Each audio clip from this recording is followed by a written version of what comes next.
I would ask Michael McCartan, Chief Growth Officer of Atomize, to join us. I'm going to turn it over to you. I'll let you do your introductions, and the floor is yours. Fantastic. Thank you very much, Christian. Let me just pull up my presentation, everyone. One moment. Great. Okay, and we are off. So as Christian said, my name is Michael McCartan. I am the Chief Growth Officer at Atomize, and today I'm going to be talking to you about the importance of real-time optimization. The pandemic and the associated travel restrictions have illustrated that any system or process that relies entirely on historical data will be suboptimal in forecasting demand. However, contrary to popular belief, this has always been the case, even long before COVID. The COVID crisis has really just put the problem under the spotlight. And this is best illustrated by our friend Ed Sheeran. A few years ago, a hotel client of mine in Dublin was caught out when Ed Sheeran announced an extra concert due to the overwhelming demand of the pre-scheduled shows. Unfortunately, the new date was announced on a Saturday when their revenue manager was not at work. It was also scheduled for a Sunday night, and historically low demand night for the hotel. And as a result, this hotel, like most hotels in Dublin, was sold out in less than an hour at a rate far below the market was willing to pay. My customer's rate was less than €50 for the night, and some of their competitors who had fortuitously detected the surge were achieving rates in excess of €200. If this hotel had been ingesting data and processing data, demand data, and optimizing their prices in real time in responses to those demand, then they would have been amongst the lucky few to drive ADRs of excess of €200. Now, fast forward to the current time, and the situation is on everyone's mind. Events such as the Ed Sheeran example may have impacted a handful of days in the past, but the frequency and the scale of surges meant that such potential losses were isolated to a few days. In most cases, the impact would be detrimental, but not catastrophic. Now the situation is much worse. Given the unpredictable nature of demand, a hotel could find itself in a disastrous situation. And this can be illustrated by the surge of bookings that followed the announcement by the British Prime Minister in February this year that hotels in the UK could fully open in mid-May. Hotels in local hotspots were sold out for whole weeks, not just 1 or 2 days immediately after that announcement. And any hotel that had not anticipated or had underestimated the scale of the demand found themselves being booked out across whole weeks, not just 1 or 2 days. So while these examples show the importance and the benefit of real-time demand forecasting and the resultant real-time price optimization, we believe that this is a subject that is not spoken enough by owners, operators, revenue managers, and GMs today. At Atomize, we firmly believe that the best optimization will provide the best results for the hotels, not only now, but also in the future. The world happens in real time, and hence we must strive to do everything in real time too. At Atomize, we also believe that every report to determine the optimal price is actually a friction point and a result of suboptimal legacy processes. A tactical pricing decision, like, should I charge €130 or €135, should not be based on a report. Rather, it should be calculated instantly as soon as there is a change in the market. This quote that I've got on screen now from Jordan Hollander, the CEO of Hotel Tech Report, sums up the challenge, but also the opportunity faced by hotels. In spite of comments like this, that most hotels are still using semi-automated or manual methods to price their rooms.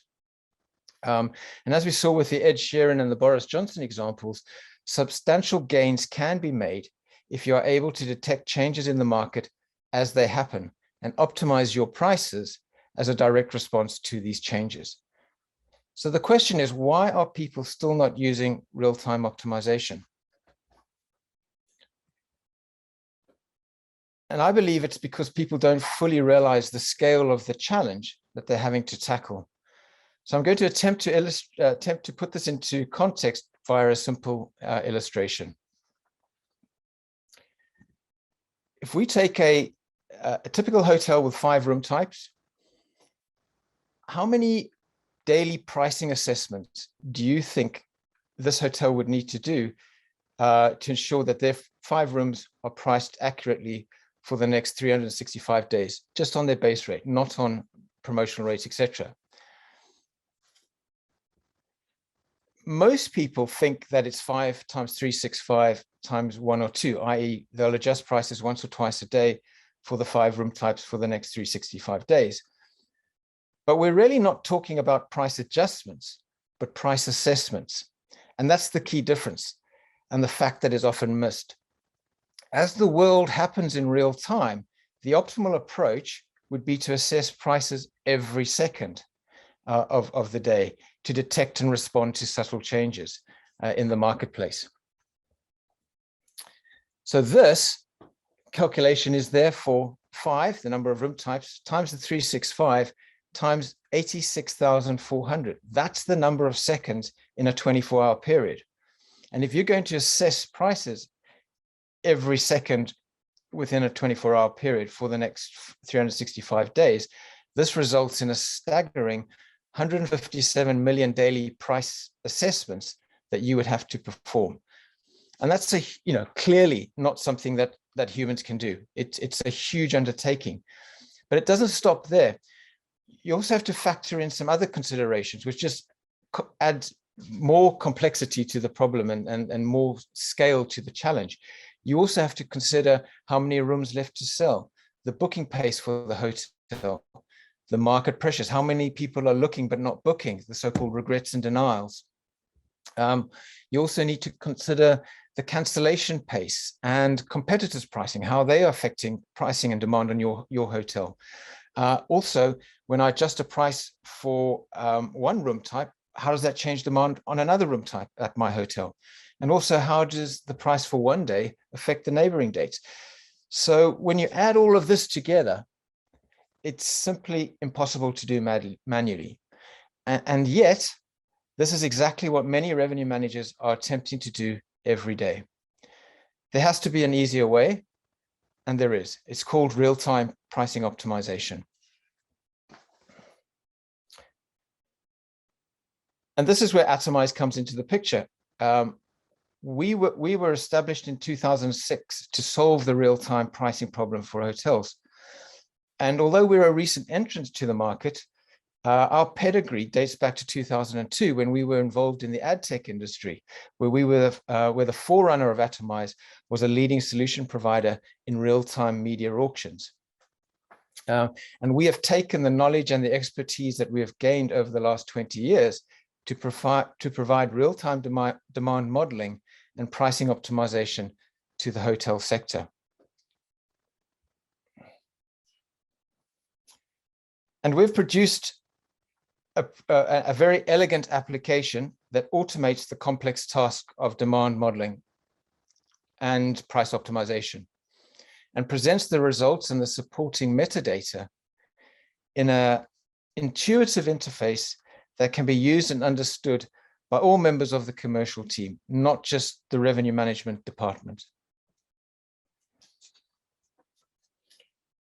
It may seem counterintuitive to hoteliers that have used or evaluated an RMS in the past that superior results can be achieved without the complexity historically associated with RMSs. But smart hoteliers are understanding that pricing optimization no longer requires detailed manual analysis of every price decision by specialist revenue management teams, that by automating repetitive tasks and time-sensitive tasks often associated with pricing is putting them at a competitive advantage.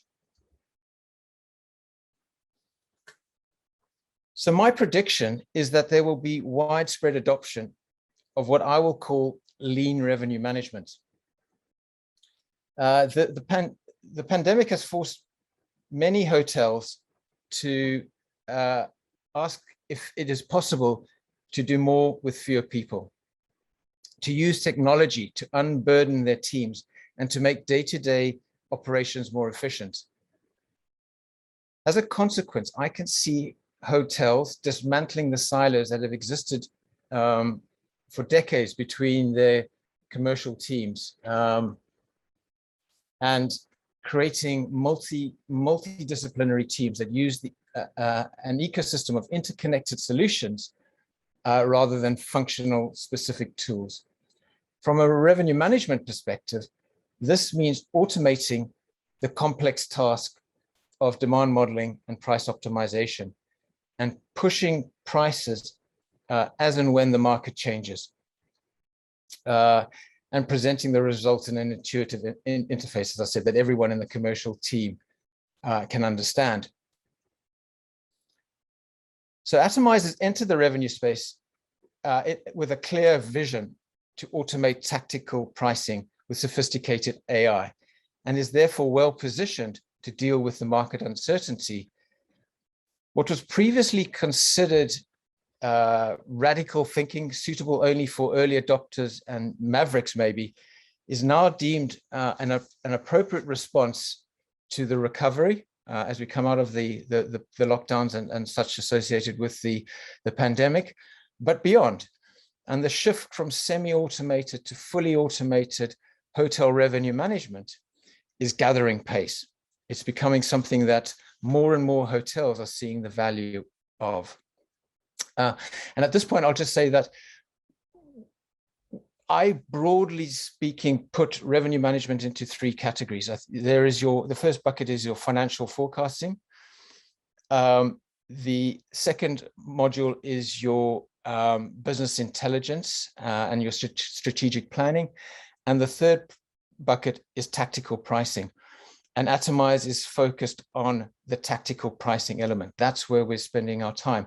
That's not to say that revenue managers need to ignore the other two buckets. In fact, by automating the tactical revenue management is actually going to allowing them to spend more time on their financial forecasting and their business intelligence and its strategic planning.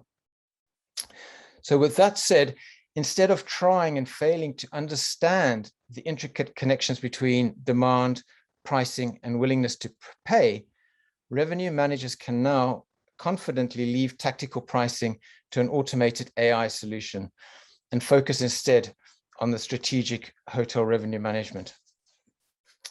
Automated pricing is equivalent to a sophisticated sat-nav system that takes real-time data feeds to find the optimal route for your destination and warns you about unexpected diversions, traffic jams, speed cameras. All of us today hardly ever jump into our cars, even if it's for the shortest journey, without punching our destination into a sat-nav system and then following the recommendations and then responding to the alerts that the sat-nav system puts in front of us. We trust the sat-nav system intuitively because we can, through experience, know that it can navigate us through an unpredictable environment. And it's time that we as hoteliers and we as revenue management professionals start doing the same in terms of revenue management. I think I went a little bit quickly there, Christian, but that's the end of my presentation. So I'm happy to take any questions, and thank you very much for your time. We do have some questions. I have some questions for you. Very good presentation. I love what you guys are doing there over at Atomize. Let's see if you can just stop sharing your screen here. Yeah, sure. Okay, stop sharing. There we go.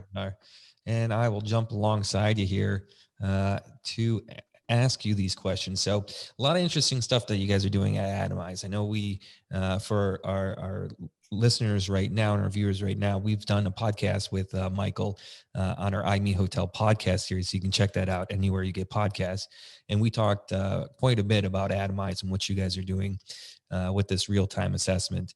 I do have a couple questions for you. With technology being so advanced and improving every day, as you're saying, every second, having the capability to take a look at the changing prices and the evolving prices, how do you see the role of the revenue manager evolving, the human role on that side? Yeah. So uh, as I sort of mentioned, I think the first thing, and it is operation specific. It's not, one size fits all from a hotel perspective. I think different hotels will have different considerations and different needs. But in general, I can see that hoteliers are going to move to lean revenue management.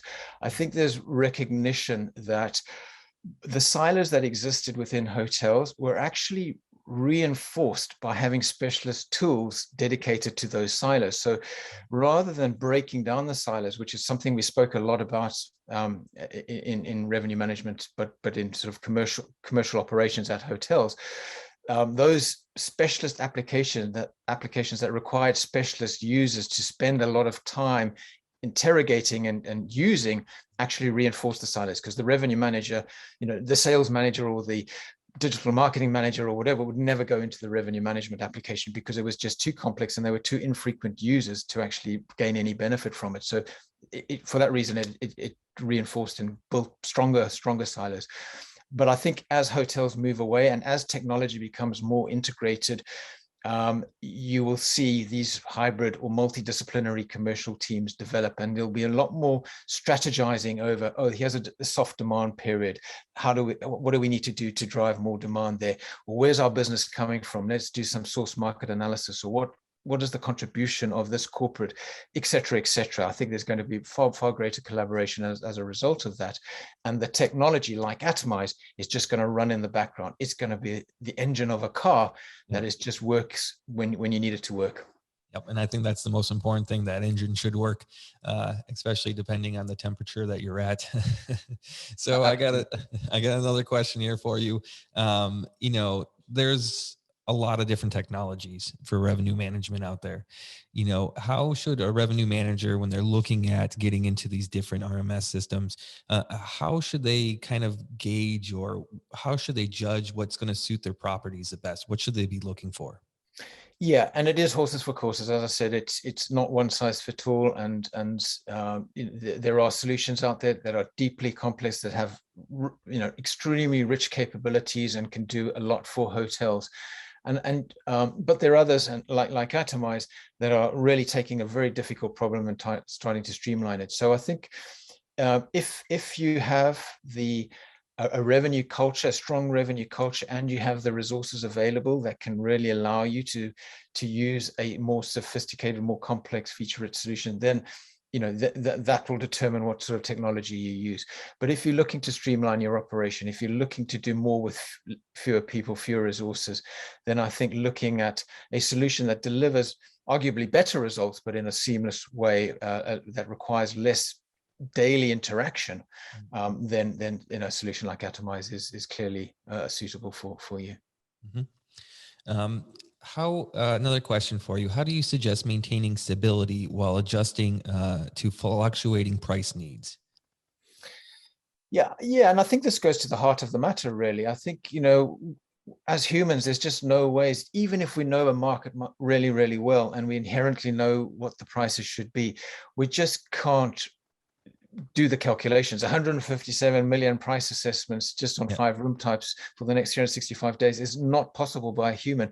And I think there needs to be greater acceptance of that, or greater recognition that this is the challenge that we're facing, and realizing that a machine learning application is going to be able to crunch the data far more efficiently and timely than any human can be. And then it's up to the human to then probably in most cases, and we see this a lot at Atomize, retrospectively go and evaluate the results. A lot of our customers, a third of our customers, in fact, just run in full autopilot. So they don't even evaluate the pricing recommendations. They just get pushed, and then they go back and they say, does this rate look okay? And then they will go and intervene where necessary. But that intervention is a fraction of the time that they would be spending if they were trying to assess every single price point manually. So one final question for you today is, of course, I've been keeping up with what you guys have been doing at Atomize. Are there any exciting updates or anything planned coming in the future for you guys that our listeners should know? Yeah, we sort of have constantly evolving, constantly adding stuff through our agile development methodology. But I think the sort of two overriding principles that dictate what we do next is data. We're looking for the richest, most relevant sources of data. So we're doing lots of discovery work with a variety of third-party vendors in the travel technology space to really understand what different data sets bring to our pricing optimization capability, and evaluate, because there is a danger that more data doesn't actually deliver better results. It's garbage in, garbage out. But if we can find really good data sets that give much better insights into future demand, then that gives our customers a competitive advantage. They can just see into the future far better than their competitors can. So that's the first thing, and then we're really pushing strongly on that. And the second principle that we live by is anything that can be automated should be automated. So within the application, we're really trying to reduce even further any manual intervention and really automate as much as we can for the user, so that they can focus much more on the strategic analysis that is really going to shift the needle for their business versus a $5 or €5 incremental price change on a particular day. Fantastic. I love what you guys are doing over there at Atomize. I look to keep looking for you guys kicking goals over there. So, Michael, I appreciate you joining us today. Thank you for a fantastic presentation. If anybody has any questions for Michael, you can talk to him in the chat. Just go ahead and select your questions for there. So, Michael, again, thanks so much. Appreciate your time, and we'll be moving along now. Fantastic. Thank you, Christian.